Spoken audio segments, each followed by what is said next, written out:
Doctor BR Ambedkar ఒక చోట రాస్తాడు, మన భారతదేశ చరిత్ర మొత్తం బ్రాహ్మణిజానికి బౌద్ధానికి జరిగిన సంఘర్షణ మాత్రమే అని. అది నిజమే అనిపిస్తుంది. బౌద్ధాన్ని నాశనం చేయటంలో వైదిక మతస్థులు ఎన్ని అన్యాయాలకు, అక్రమాలకు, కుట్రలకు పాల్పడ్డారో మనం మాట్లాడుకుంటూనే ఉన్నాం. చివరి మౌర్య వంశపు రాజు బృహద్రథ, అతని సేనాని అయిన పుష్యమిత్ర శృంగుడు కుట్రపూరితంగా హత్య చేసి తనను తాను రాజుగా ప్రకటించుకుని అప్పుడు వాళ్ళున్న ఆ నగరం పేరు సాకేతును పేరు మార్చి అయోధ్య అని పెట్టుకున్నాడు. అయోధ్య కాదు, అయోధ గాని. అయోధ అంటే మౌర్య వంశంలో యోధులెవరూ లేకుండా చేశాను. పోని అయోధ్య అంటే యుద్ధం లేకుండానే నేను ఈ మౌర్య సామ్రాజ్యాన్ని ఆక్రమించాను. తర్వాత ఇంకోటి ఏమంటాడు, మౌర్య రాజులు చంద్రగుప్తుడి దగ్గర నుంచి వరుస పెట్టి 10 మంది రాజులు పాలించారు. సుమారు 142 ఏళ్లు పాలించారు వాళ్ళు.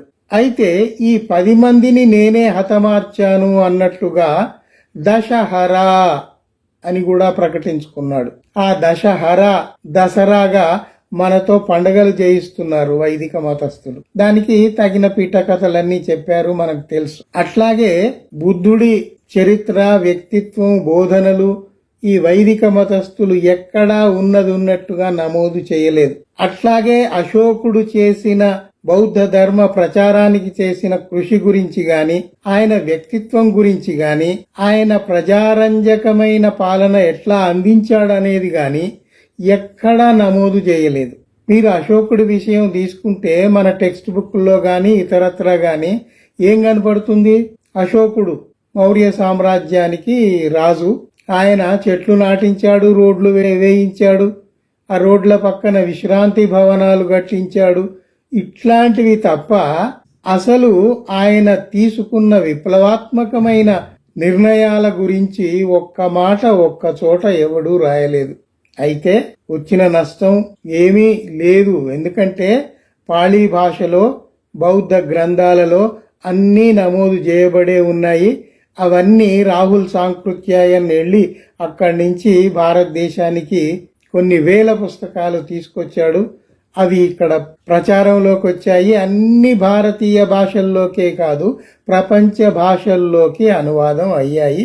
అందువల్ల అశోకుడి గొప్పతనం గురించి, అతడి సామ్రాజ్యం, అతని వ్యక్తిత్వం, బౌద్ధ ధమ్మాన్ని ఆసరాగా చేసుకుని ఆయన అందించిన ప్రజారంజకమైన పాలన, నైతిక పాలన, శీల ప్రధానమైన పాలన ఎలా ఉండేది అనేది అంతా నమోదై ఉంది.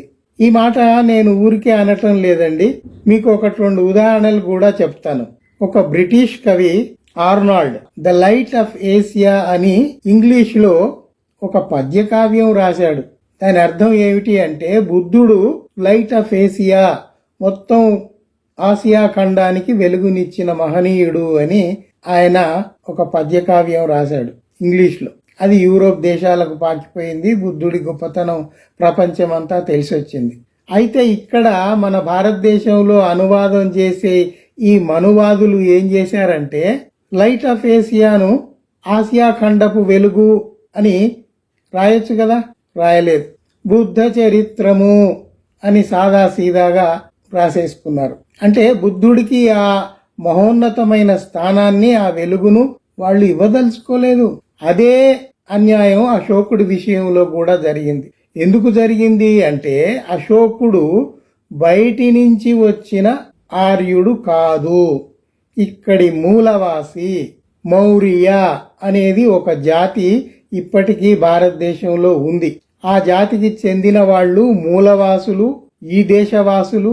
వాళ్ళు ప్రపంచంలో ఎక్కడ ఎప్పుడు లేని విధంగా అక్కడ ఆఫ్ఘనిస్తాన్ నుంచి పాకిస్తాన్, మొత్తం భారతదేశం, ఇటు మయన్మార్, బర్మా, ఇవన్నీ ఇంత పెద్ద దేశాన్ని ఏకఛత్రాధిపత్యం వహించి అన్ని కొత్త సంస్కరణలు చేస్తూ అశోకుడు పాలిస్తే, ఆయన గురించి వీళ్ళు ఈ మనువాదులు చరిత్రలో ఒక్క మంచి మాట రాయలేదు. సరే, నేను ఇందాక చెప్పినట్టు పాళి గ్రంథాల్లో నుంచి విషయాలు బయటికి వచ్చాయి. అవి ప్రపంచవ్యాప్తమైపోయాయి. ఇప్పుడు అరచేతిని అడ్డుపెట్టి సూర్యరశ్మిని ఆపలేవు అన్నట్టుగా ఎవడో ఏదో రాయకుండా దాచిపెడితేనో వక్రీకరించి రాస్తేనో అది ఎల్లకాలము మరుగున పడిపోతుందని అనుకోకూడదు. ఇంకొక విషయం గమనించండి, మనం స్వాతంత్రం లభించిన తర్వాత మన తొలి ప్రధాని పండిట్ జవహర్లాల్ నెహ్రూ దార్శనికుడు కాబట్టి ఆయన అధికార చిహ్నాలన్నీ బౌద్ధం నుండి స్వీకరించాడు. చూడండి, మన జెండా మీద ధమ్మచక్రం ఉంటుంది. అట్లాగే సారనాథులో అశోకుడు ఒక స్తంభం మీద వేయించిన 4 ముఖాల సింహం గుర్తును తెచ్చి ఇక్కడ భారతదేశపు అధికార చిహ్నంగా పెట్టుకున్నాడు. అంటే దాని వెనక కృషి చేసిన కొంత కళాకారులు ఉన్నారు, కానీ దాన్ని యాక్సెప్ట్ చేసి దాన్ని అమల్లోకి తేవటం అనేది ఆయనే కదా ప్రధానిగా ఆయన. ఇట్లాంటివి కాకుండా ఇంకా మీరు ఢిల్లీలో రాష్ట్రపతి భవన్ ఉంది. ఈ పెద్ద పెద్ద వాళ్ళు రాష్ట్రపతి, ప్రధాని, చీఫ్ జస్టిస్లు అందరూ ప్రమాణ స్వీకారం తీసుకునే ఒక హాల్ ఉంది, దర్బార్ హాల్. ఆ దర్బార్ హాల్ వెనక నిలువెత్తు బౌద్ధ విగ్రహం ఉంటది. మరి ఇన్ని విషయాలు మనం బౌద్ధం నుండి తీసుకున్నాము. ఇది రాముడి దేశము, కృష్ణుడి దేశము అయితే వాళ్లకు సంబంధించిన చిహ్నాలు పెట్టుకోవాలి కదా. ఎందుకు పెట్టుకోలేదు అంటే, రాముడు, కృష్ణుడు మీరు ఏ అవతారమైనా చెప్పండి, అవన్నీ కాల్పనిక కథలు, కల్పించిన పాత్రలు, చారిత్రక పురుషులు కాదు. బుద్ధుడు చారిత్రక పురుషుడు, అవతార పురుషుడు కాదు. అశోకుడు చారిత్రక పురుషుడు.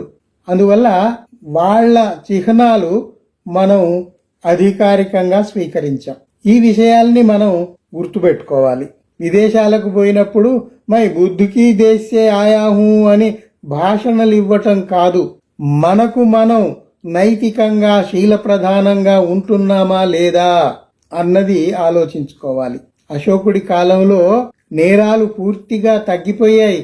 ఎందుకంటే బౌద్ధాన్ని ప్రచారం చేశాడు. నేరస్తులందరూ పరివర్తన చెంది సన్మార్గంలో నడవటం వల్ల, అసలు జైళ్లన్నీ ఖాళీగా ఉండటం వల్ల ఒక సమయంలో అశోకుడు ఏం చేశాడంటే ఆ జైళ్లన్నీ అనవసరంగా ఎందుకు కూలగొట్టండి అన్నాడు, కూలగొట్టారు. అట్లాంటి పరిస్థితి మళ్ళీ మనం చూడగలమా? అశోకుడి కాలంలో నిజంగా స్వర్ణ యుగం అంటే అది స్వర్ణయుగం. ఈ వైదిక రచయితలు ఏం చేశారు, ఆ తర్వాత వచ్చిన గుప్తరాజుల కాలాన్ని స్వర్ణయుగం అని డబ్బాలు కొట్టుకొని ప్రకటించుకున్నారు. ఇంకొక ముఖ్యమైన విషయం అందరూ గుర్తుపెట్టుకోవాలి. ఆ శృంగ వంశాన్ని స్థాపించిన పుష్యమిత్ర శృంగుణ్ణి దృష్టిలో పెట్టుకొని రాముడి పాత్రను చిత్రించారు. రామాయణం రాయబడింది. రాముడు ఎవడో కాదు, ఆ పుష్యమిత్ర శృంగుడే అని నేనంటున్న మాట కాదు. రాహుల్ సాంకృత్యాయన్ సర్టిఫై చేశాడు. ఓల్గాసే గంగా ఆయన రచన ఉంది, అందులో తిరగేసి చూడండి, మీకు ఆ విషయం స్పష్టంగా కనబడుతుంది. ఇట్లా అనేక మంది మేధావులు అనేక విషయాలు చెప్పారు. మనం కొంచెం చదివి ఆ జ్ఞానం నేర్చుకుని మనం కూడా మన బుద్ధిని పెంచుకోవాలి. ఇంకా మూఢత్వంలోనే ఉందాము, ఇంకా వెనకకే వెళదాము, శరవేగంగా ఆదిమ సమాజంలోకి మనం వెళ్ళిపోదాము అనే వాళ్లతో మనం ఏం మాట్లాడతాం? మనం ఇంత ముందుకు 21వ శతాబ్దంలోకి వచ్చాము, ఇంకా ముందుకు పోవాల్సి ఉంది. ఎట్లా పోవాలి? వైజ్ఞానికంగా పోతూనే ఉన్నాం, కానీ నైతికంగా శీల ప్రధానంగా ఉండటం లేదు. చూడండి, మీరు రోజు పేపర్ చేసినా టీవీ చూసినా అనైతికమైన అంశాలు ఎన్ని కనబడుతున్నాయి, ఎన్ని హత్యలు. ఎందుకవి? శీలం లేకపోవటమే, సరైన సహనం లేకపోవటమే. నేను ఎలాగా మనిషినో ఎదుటివాడు కూడా మనిషే అన్న స్పృహ లేకపోవటం. దీన్ని సాధించాలంటే మన ముందు తరం వాళ్ళు పూనుకోవాలి. ఒకప్పటి అశోక కాలం నాటి స్వర్ణయుగాన్ని మళ్లీ తీసుకురావాలి. ఇంకొక విషయం కూడా గుర్తుపెట్టుకోండి, శ్రీరామనవమి అని అబద్ధపు కథలు చెప్పి మనతో పండగలు చేయిస్తున్నారు. అసలు విషయం ఏమిటంటే ఆ నవమి కంటే ముందే అష్టమి వస్తుంది కదా. ఆ చైత్ర శుక్ల అష్టమి రోజు అశోకుడు పుట్టినరోజు. ఆ అశోకుడు పుట్టినరోజు ఎక్కడ ఈ మూలవాసులు ఘనంగా జరుపుకొని దీన్ని ఒక పండగలాగా చేస్తారేమో అని దాన్ని మరుగున పడేయటానికి ఈ నవమిని ముందుకు తెచ్చి శ్రీరాముడి పుట్టినరోజు అని పండగ చేయిస్తున్నారు. శ్రీరాముడు ఎవరు? రామాయణం అనే కావ్యంలో కల్పిత పాత్ర. సంఘ సంస్కర్త కాదు, తత్వవేత్త కాదు, వైజ్ఞానికుడు కాదు. ఒక కల్పిత పాత్రలకు పండగలు ఎన్ని ఏళ్ళు, యుగాలు, శతాబ్దాలుగా చేస్తూ ఉందాము.